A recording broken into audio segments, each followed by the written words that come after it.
എയർപോർട്ടിൽ വെച്ച് എല്ലാവരും സുബഹി നിസ്കാരം നിർവഹിച്ചു. ചായയും ലഘുകടികളും കഴിച്ചു.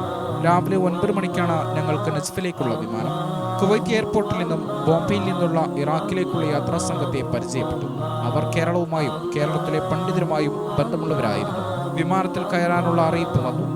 1 മണിക്കൂർ സമയമാണ് കുവൈത്തിൽ നിന്നും നജ്ഫിലേക്കുള്ളത്.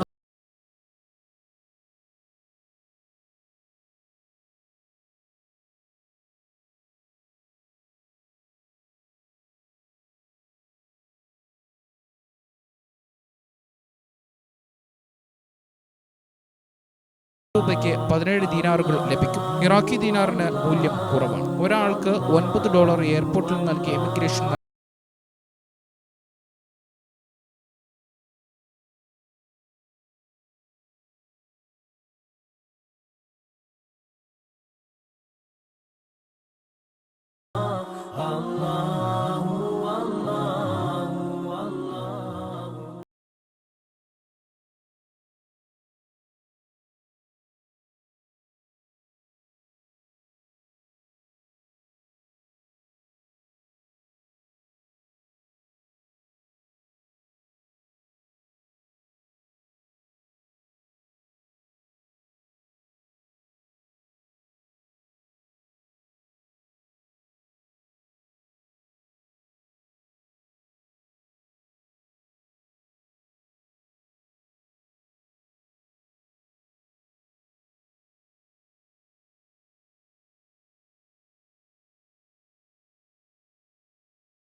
പരീക്ഷിച്ചത് കൊടുങ്കാറ്റ് കൊടുത്തുകൊണ്ടാണ്.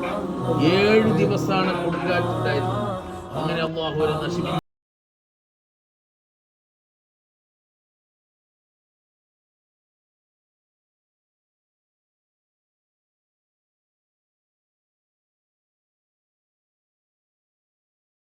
നബി അലൈഹി സ്വലാം പറഞ്ഞു, ഇതിന് നിങ്ങൾ ആക്രമിക്കരുത്, അതിന് മേഞ്ഞ് നടക്കട്ടെ. പക്ഷെ അവരെന്ത് ചെയ്തു? ഖുർആൻ കാണാം, ഒട്ടകത്തെ അവർ അറുത്ത് കളഞ്ഞു. അറുത്ത് കളഞ്ഞപ്പോൾ അല്ലാഹു ഒരു അട്ടഹാസം ഉണ്ടാക്കിയ അട്ടഹാസം വരെ പിടികൂടിയതാണ്. 3 ദിവസം കൊണ്ട് സ്വാലിഹ് നബി അലൈഹി സ്വലാമിന്റെ ജനത നശിച്ചുപോയി, അവർ ഹലാക്കായി പോയി എന്നാണ്. സ്വാലിഹ് നബി അലൈഹി സ്വലാമിനെയും അവിടുത്തെ ജനതയും അല്ലാഹു രക്ഷപ്പെടുത്തിയെന്ന് പരിശുദ്ധ ഖുർആനിൽ അല്ലാഹു പറഞ്ഞത് കാണാം. ആ പറയപ്പെട്ട 25 പ്രധാന നബിമാരെയാണ് ഖുർആനിൽ പറഞ്ഞത്. സ്വാലിഹ് നബി അലൈഹി സ്വലാമിന്റെ ഖബർ അത് സലാലയിലുണ്ടെന്നും അതേപോലെ ദമസ്കസിലാണെന്നും ദിമിഷ്കിലാണെന്നും അല്ലാതെ ഈജിപ്തിൽ ഉണ്ട് എന്നും അങ്ങനെ വ്യത്യസ്തമായ അഭിപ്രായമുള്ള ഒരഭിപ്രായത്തിൽ കാണാം. വഖീല പറയപ്പെട്ടു മഹാനവറുകൾ അന്ത്യവിശ്രമം കൊള്ളുന്നത് നജ്ഫിലാണ് എന്ന് കിതാബുകളിൽ കാണാൻ കഴിയുന്നുണ്ട്. ഏതായാലും ആ അഭിപ്രായ പ്രകാരം മഹാനവറുകൾ ഇവിടെയാണ് അന്ത്യവിശ്രമം കൊള്ളുന്നത്. അല്ലാഹു നമ്മുടെ ഈ സിയാറത്ത് കബൂൽ ചെയ്യുമാറാകട്ടെ.